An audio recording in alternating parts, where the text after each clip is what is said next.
Cell phone ఇప్పుడు నిత్యావసర వస్తువుగా మారిపోయింది. చిన్న పెద్ద తేడా లేకుండా అందరూ మొబైల్ ఫోన్లు ఉపయోగించడం అవసరమైపోయింది.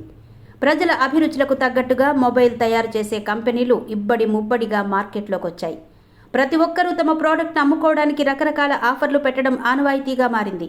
అయితే ఈ ఆగస్టు తర్వాత సెల్ ఫోన్ ధరలు భారీగా తగ్గనున్నాయని Counterpoint research director Tarun Pathak తెలిపారు. 2025 సంవత్సరం సెల్ ఫోన్ కంపెనీలకు గడ్డుకాలమన్నారు. జనవరి నుండి జూన్ నెల ఆఖరి వరకు ఈ 6 నెలల్లో సెల్ ఫోన్ అమ్మకాలు గణనీయంగా తగ్గిపోయాయి అన్నారు. ప్రతి షాపులోనూ వివిధ కంపెనీల మొబైల్ ఫోన్ల స్టాక్ బాగా పెరిగిపోయిందన్నారు.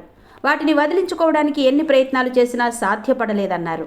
అందుకే ఆగస్టు నెలలో భారీ డిస్కౌంట్లు ఇచ్చేందుకు మొబైల్ కంపెనీలు సిద్ధపడ్డాయని పాఠక్ తెలిపారు.